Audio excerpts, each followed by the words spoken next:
Los años 90 no llegaron a México pidiendo permiso. Irrumpieron como una tormenta eléctrica que mezclaba la estática de lo nuevo con el polvo de lo viejo. Fue una década bisagra, un puente extraño y fascinante entre el siglo XX que se resistía a morir y un milenio que prometía cambiarnos la vida con tecnología y globalización. Si cierras los ojos y tratas de sintonizar la frecuencia de 1990 o 1994, lo primero que notarás es que la Ciudad de México tenía otro color, una tonalidad sepia mezclada con el gris del smog, que en aquellos años era una neblina constante y densa. No era la ciudad gentrificada y turística de hoy, era una bestia urbana mucho más cruda, más real. Y para entender esa crudeza, hay que caminar mentalmente hacia el corazón mismo de la capital, al centro histórico. Ahí, en la esquina exacta de las calles Guatemala y Argentina, se alzaba un espectro arquitectónico que parecía sostenerse de milagro, el edificio de las Ajaracas. Para quienes caminaban por esas calles a principios de la década, las Ajaracas no eran una ruina arqueológica protegida tras cristales como lo es hoy. Eran un edificio vivo, aunque moribundo. Su estructura, debilitada por los sismos y el abandono, mostraba sus entrañas coloniales y sus grietas como cicatrices de guerra. Tenía ese aire de misterio gótico, de lugar prohibido donde el tiempo se había detenido. Verlo ahí, desafiante y descarapelado frente al Templo Mayor, era un recordatorio diario de la fragilidad de la ciudad. Pasó años en ese limbo, siendo testigo mudo del comercio ambulante que inundaba las banquetas, hasta que finalmente las grúas y la picota hicieron su trabajo, demoliéndolo para rescatar lo que yacía debajo. Hoy, el Museo de la Fotografía ocupa ese espacio, pero quienes lo vieron en pie recuerdan esa sensación de grandeza decadente que definía al centro antes de su rescate. Era el símbolo de un México que se estaba cayendo a pedazos para poder reconstruirse. Pero si el centro olía a historia y humedad, los fines de semana de los 90 olían a vainilla artificial y a azúcar glass. Era la época dorada de las franquicias de helados que se convirtieron en puntos de encuentro social. ¿Quién no recuerda la arquitectura casi espacial de los locales de helados Holanda o la mística de Danesa 33? No eran simples expendios, eran destinos. Danesa 33, en particular, entendió el marketing antes de que supiéramos qué era esa palabra. Sus locales, con mesas de fórmica brillante y colores amarillo y azul, eran el refugio perfecto para las tardes de domingo. Pero lo que realmente cimentó su lugar en nuestra memoria no fue el sabor de su helado de limón o chocolate, sino la genialidad de sus envases. En 1991, la marca lanzó una promoción que se volvería legendaria: los cascos de fútbol americano y, sobre todo, los recipientes temáticos de Los Simpson. Comerse una bola de helado dentro de la cabeza de plástico de Bart o Lisa era el trofeo máximo de la infancia. Esos envases no se tiraban, se lavaban y se guardaban en la alacena como reliquias, convertidos en lapiceras o juguetes. Hoy, la marca es un fantasma. Sus locales desaparecieron, barridos por la llegada de cadenas extranjeras y cafeterías minimalistas, dejando solo viejos refrigeradores oxidados en algunas tienditas de barrio, como testigos de que, alguna vez, el helado fue una fiesta visual. Y hablando de fiestas visuales y obsesiones infantiles, nada, absolutamente nada en los 90s se compara con la fiebre del plástico que se desató en 1994. Sabritas, la gigante de las botanas, introdujo un concepto que cambiaría los recreos para siempre: los tazos. La premisa era sencilla, casi primitiva: discos de plástico con dibujos de caricaturas. Pero en la práctica, se convirtió en la moneda de cambio más valiosa en las escuelas de todo el país. No se sabe con certeza el día exacto en que aparecieron, pero el impacto fue nuclear. De pronto, las bolsas de papas no se compraban por hambre, sino por la ansiedad de ver qué salía.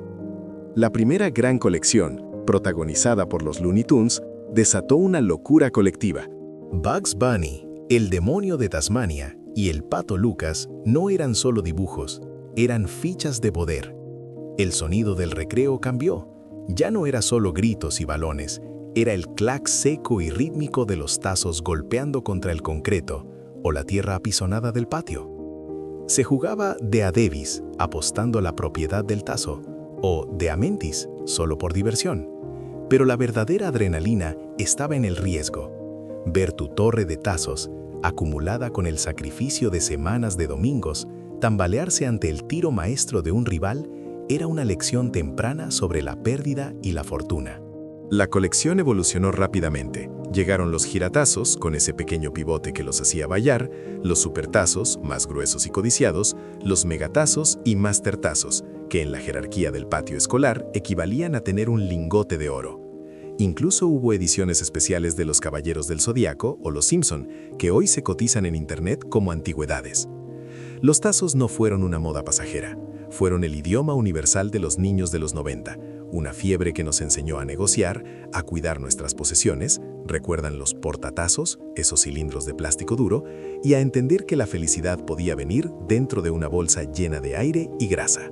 Si alguna vez sentiste el corazón acelerado antes de voltear un tazo, o si recuerdan el olor de las papas impregnado en el plástico, entonces ya estás listo para lo que sigue. Porque si crees que los tazos fueron la única revolución, espera a recordar cómo cambió la calle por la que caminabas y la tecnología que cargabas en el bolsillo. Suscríbete ahora mismo porque vamos a desbloquear recuerdos que tu cerebro había archivado en la carpeta de olvidados, y te aseguro que el siguiente bloque te va a pegar justo en la nostalgia urbana. Si lograbas despegar la vista de los tazos y mirabas hacia arriba, te dabas cuenta de que la ciudad misma tenía una textura diferente bajo las suelas de los zapatos. Caminar por el Paseo de la Reforma en los años 90 no era transitar por el cañón de rascacielos de cristal y acero que conocemos hoy. La avenida más importante de México conservaba un aire señorial, casi nostálgico, que la modernidad borraría una década después. El camellón central no era una plancha de concreto gris, sino un sendero adornado con adoquines rojos y pequeñas jardineras que le daban un ritmo visual pausado, una elegancia de otra época heredada desde los tiempos del Paseo de la Emperatriz. No existían la Torre Mayor ni las grandes corporaciones bancarias que hoy bloquean el sol. La vista era amplia, el cielo se veía más grande y los edificios circundantes tenían esa escala humana de mediados de siglo. Era común ver pasar los autobuses de Alba, esos vehículos de turismo robustos y coloridos que eran los encargados de llevar a estudiantes y familias a excursiones por la ciudad o hacia los balnearios de provincia. Reforma era, en esencia, un paseo, no solo un corredor financiero. Un lugar donde la historia todavía se podía tocar en las bancas de piedra y en la sombra de los fresnos que aún no competían con cristales reflejantes. Ese mismo espíritu de transición se sentía al viajar hacia el sur. La Avenida de los Insurgentes era la columna vertebral que conectaba el bullicio del centro con la promesa de modernidad del Pedregal y San Ángel. Y al final de ese recorrido, como una fortaleza del consumo, se alzaba el templo comercial definitivo de la década, Perisur. Inaugurada en 1980, para los años 90, Perisur ya había madurado y se había consolidado como el centro social indiscutible de la clase media y alta capitalina. No era solo una plaza, era el lugar. Construida sobre terrenos que alguna vez pertenecieron a Emilio Azcárraga y cuya venta, dicen las leyendas urbanas, financió parte del Estadio Azteca, Perisur era un laberinto de espejos y escaparates donde se iba a ver y ser visto.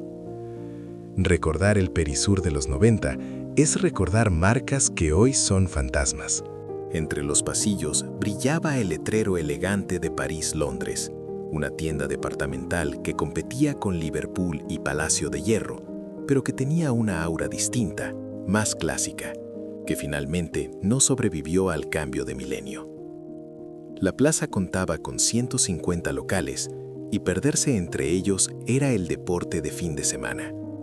Ahí, las familias pasaban horas enteras bajo la luz artificial, comiendo helado y mirando las vitrinas de las joyerías y las tiendas de ropa importada que comenzaban a llegar con la apertura comercial. Era el símbolo de estatus por excelencia, Decir "nos vemos en Perisur" era establecer una coordenada de aspiración y pertenencia.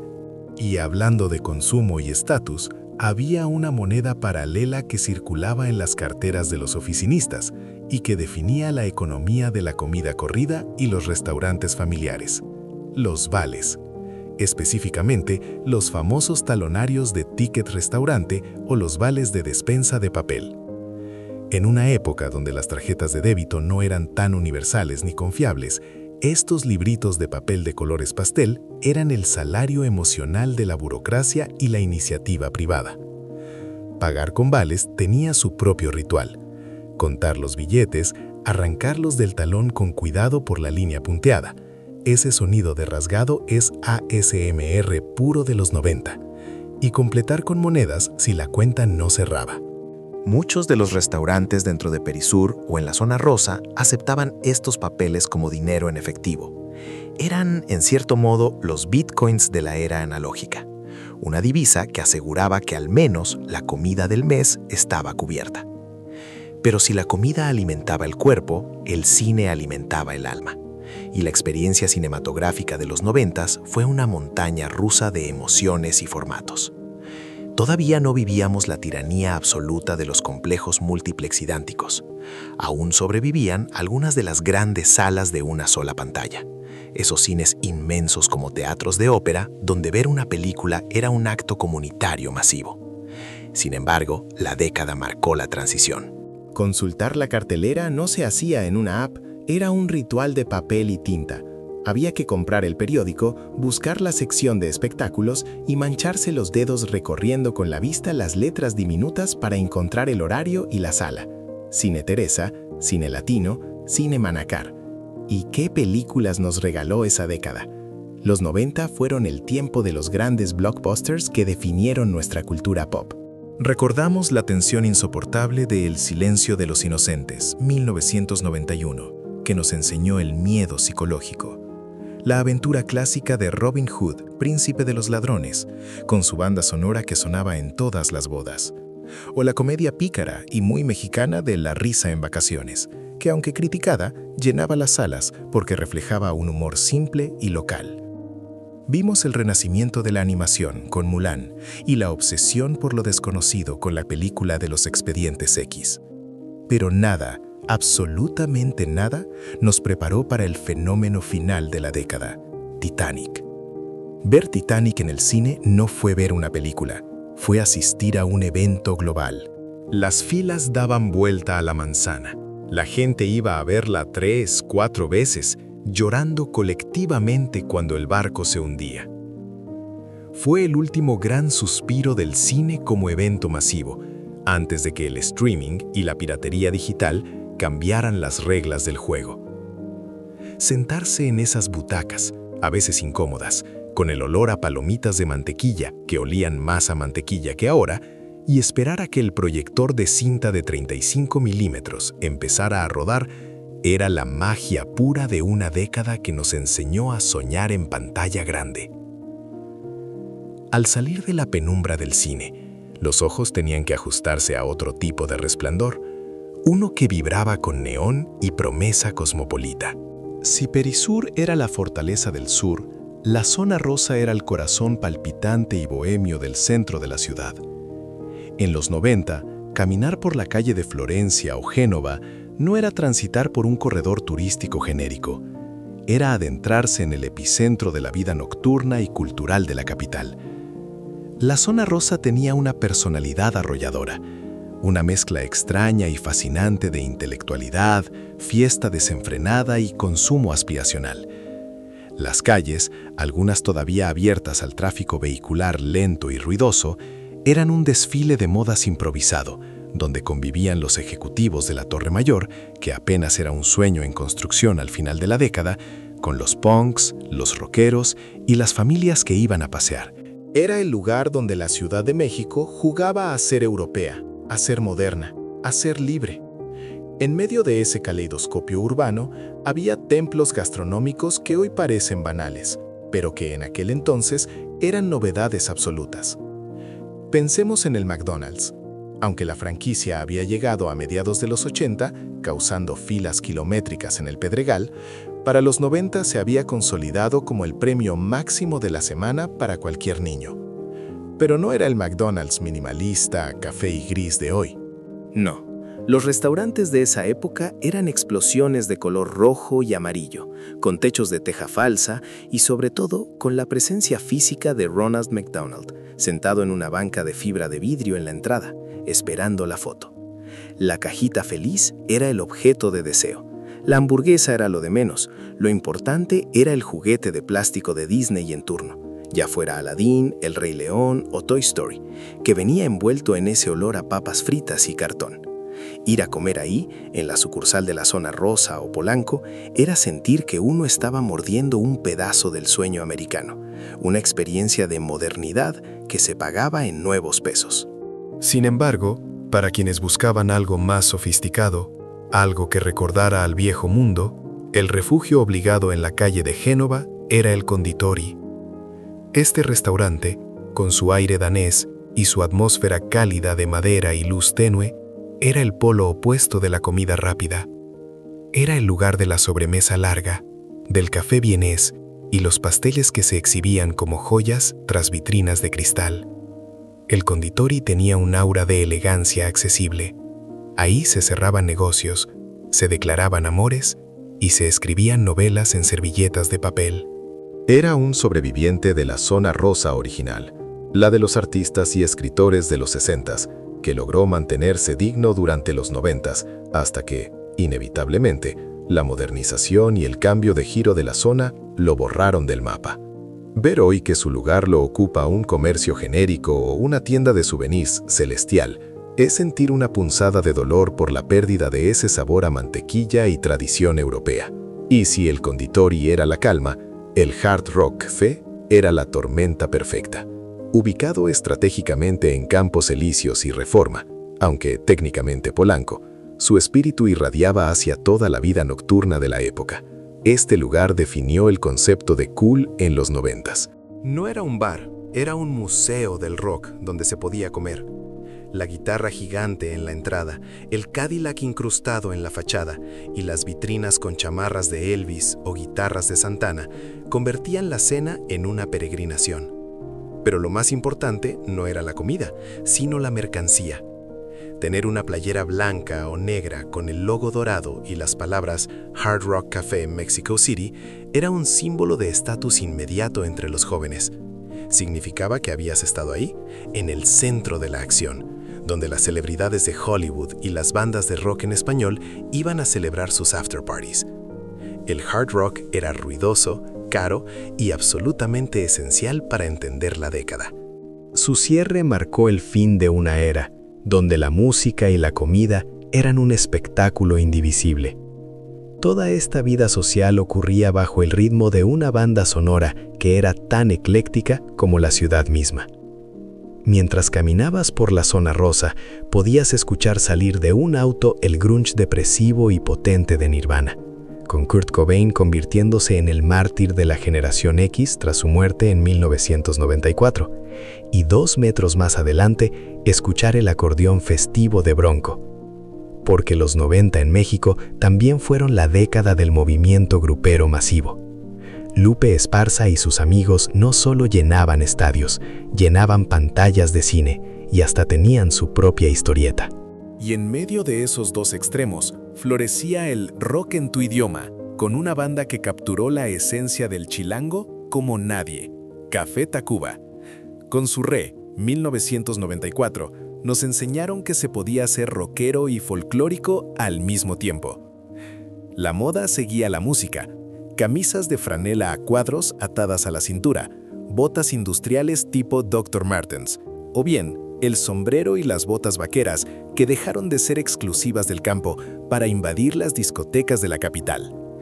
La ropa era una declaración de principios, una forma de decirle al mundo a qué tribu pertenecías en esa selva de asfalto que se expandía sin control. Si la música definía el ritmo de la década, el movimiento tenía una nueva silueta. Durante años, el bocho había sido el rey indiscutible del asfalto mexicano, pero los 90 trajeron consigo un relevo generacional en forma de burbuja aerodinámica. El Chevy de General Motors llegó para cambiar el paisaje urbano. Con sus modelos Pop, Joy y Swing, este auto pequeño, colorido y de curvas amables se convirtió en el objeto del deseo de universitarios y familias jóvenes. No era solo un medio de transporte, era el símbolo de una clase media que recuperaba el poder adquisitivo tras las crisis. Un coche que prometía modernidad, economía y sobre todo una estética que rompía con la rigidez cuadrada de los 80. Ver las calles llenas de Chevys en colores vibrantes, verde botella, rojo fuego, azul metálico, era ver la sangre nueva circulando por las arterias de una ciudad que quería correr más rápido. Era el vehículo de reparto, el primer coche del estudiante, el compañero fiel de los embotellamientos en el periférico. Pero la verdadera revolución no estaba en el garaje, sino en el bolsillo, o mejor dicho, en el portafolio, porque al principio no cabía en ningún otro lado. El inicio de la década estuvo marcado por el celular de ladrillo. Esos aparatos enormes, grises, con antenas extraíbles de goma dura, eran el símbolo máximo de poder y estatus ejecutivo. Ver a alguien hablando por uno de esos Motorola en un restaurante o en su auto era presenciar a alguien importante. Sin embargo, la tecnología avanzó con una velocidad pasmosa. A mediados de la década, esa exclusividad se democratizó con un invento que cambiaría nuestra forma de relacionarnos para siempre: el Amigo Kit de Telcel. La idea de comprar una caja con un teléfono listo para usar sin contratos forzosos fue una explosión de libertad. De pronto, tener celular dejó de ser un lujo inalcanzable para convertirse en una necesidad adolescente. Claro, las llamadas costaban una fortuna y se cuidaban los minutos como oro, pero la sensación de estar conectado, de mandar los primeros SMS que cobraban por letra casi, era embriagadora. Mientras los adultos jugaban a ser ejecutivos con sus celulares, los niños y adolescentes cargaban con una responsabilidad de vida o muerte en un llavero de plástico. El Tamagotchi fue la primera gran lección de paternidad virtual de nuestra generación.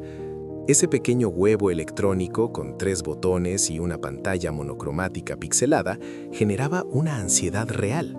Había que alimentarlo, limpiarlo cuando hacía sus necesidades digitales, jugar con él y apagarle la luz. El sonido de su pitido reclamando atención se convirtió en la banda sonora de los salones de clase, escondido en las mochilas, hasta que el maestro lo confiscaba. La tragedia de ver aparecer una cruz o un ángel en la pantalla porque se te olvidó darle de comer era un trauma genuino. Fue el antepasado directo de nuestra adicción a las notificaciones, un juguete que nos enseñó a estar pendientes de una pantalla las 24 horas del día. Y hablando de pantallas, la sala de la casa también sufrió una invasión, la de la computadora personal. La PC dejó de ser una herramienta de oficina para convertirse en el nuevo electrodoméstico familiar, tan importante como la televisión. ¿Recuerdan los comerciales de Acer? Promocionaban la Acer 3000 o similares como máquinas fáciles de usar, ideales para las tareas escolares, a menudo usando imágenes de El Rey León en sus monitores para atraer a los niños. Era la época de las enciclopedias en CD-ROM, en carta, de los protectores de pantalla de tuberías o laberintos 3D y del sonido chirriante y agónico del módem telefónico intentando conectarse a Internet. Esa caja beige era nuestra ventana al futuro, una ventana lenta y ruidosa, pero fascinante. Toda esta actividad tecnológica se alimentaba con sabores muy específicos. En la alacena de los 90 no faltaba el jugo de 8 verduras de Herdez, el famoso B8, que se vendía como la opción saludable para el adulto ocupado, disponible en esa lata pequeña con el sello de papel metálico en la boca, que era tan satisfactorio de romper. Para despertar, la variedad de Nescafé se multiplicó: clásico, Dolca y el sofisticado diplomático, intentando traer la experiencia de la cafetería a la cocina. Y para el antojo prohibido, nada superaba a los chetos. Pero no cualquiera, sino la bolsa con la imagen de Chester Chetos, ese guepardo con lentes oscuros y actitud cool que personificaba la década. El polvo naranja de los chetos, especialmente los torciditos o los de bolita, era el maquillaje de guerra de los gamers. Si ibas a las maquinitas o a las farmacias que tenían gabinetes de arcade, podías saber qué juego era el más popular solo por las manchas anaranjadas y grasosas incrustadas en los botones y palancas. Ese rastro de queso y chile era la huella dactilar de una generación que jugaba en la calle y comía sin culpa. Finalmente, todo este caos visual y gustativo se unificaba en el dial. La radio de los 90 tenía una potencia que hoy el streaming no logra replicar. No elegías tu playlist, la ciudad la elegía por ti. Las estaciones de FM y AM eran tribus urbanas. Escuchar la identificación de la estación, los jingles cantados, Radioactivo, Alfa 91.3, era parte de la identidad personal. Los locutores eran estrellas invisibles, curadores de la realidad que nos decían qué música era buena y qué noticias importaban. Desde el pop prefabricado de las Spice Girls, que nos vendieron el Girl Power con plataformas gigantes y vestidos de la bandera británica, hasta la melancolía del rock alternativo, la radio fue el hilo invisible que nos mantuvo unidos antes de que las redes sociales nos atraparan en sus algoritmos. Finalmente, los 90 no se fueron sin antes dejarnos cicatrices en el suelo y en el cielo. La ciudad se abrió en canal para dar paso a la línea 8 del metro, una herida necesaria que transformó el eje central en una trinchera de polvo y máquinas durante años, prometiendo conectar Garibaldi con Constitución. Pero si mirábamos hacia arriba, el recuerdo más potente fue el del 11 de julio de 1991, cuando el día se hizo noche. El gran eclipse total de sol detuvo a México. Los pájaros regresaron a sus nidos, la temperatura bajó y una generación entera miró al cielo con filtros oscuros, sintiendo esa mezcla primitiva de miedo y maravilla. Fue el presagio de una década intensa que cerraría con broche de oro en 1999. Primero, con la cuarta visita de Juan Pablo II, que desbordó las calles de fe y espejos reflejando la luz hacia el papamóvil. Y luego, con la euforia desatada en el Ángel de la Independencia tras ganar la Copa Confederaciones contra Brasil. Esa noche, el grito de «México campeón» se escuchó más fuerte que nunca, una última gran fiesta antes del fin del milenio. Pero esa fiesta tenía un trasfondo de ansiedad. Mientras veíamos el final desgarrador de la serie Dinosaurios o las aventuras de Dragon Ball GT, los adultos contenían el aliento por el Y2K, el famoso efecto 2000. Existía el temor real de que las computadoras colapsaran al marcar las 000, borrando cuentas bancarias y apagando la luz del mundo. Al final, las computadoras sobrevivieron, pero muchas cosas que amábamos no tuvieron la misma suerte. Lugares como el Parque Acuático Atlantis, con sus espectáculos de delfines y lobos marinos, cerraron sus puertas para convertirse en ruinas grafiteadas en el bosque de Chapultepec, fantasmas de un ocio que ya no existe. Si al recordar el eclipse, el sonido del módem o la victoria en el Azteca sentiste un vuelco en el corazón, es porque los 90 no fueron solo una década, fueron el último capítulo de un mundo analógico que aprendimos a soltar. No dejes que estos recuerdos se pierdan en el tiempo, como un Tamagotchi olvidado. Dale me gusta, suscríbete y activa la campanita para que la nostalgia siga viva. Y dinos en los comentarios, ¿qué es lo que más extrañas tú de aquellos años? Nos vemos en el próximo viaje al pasado.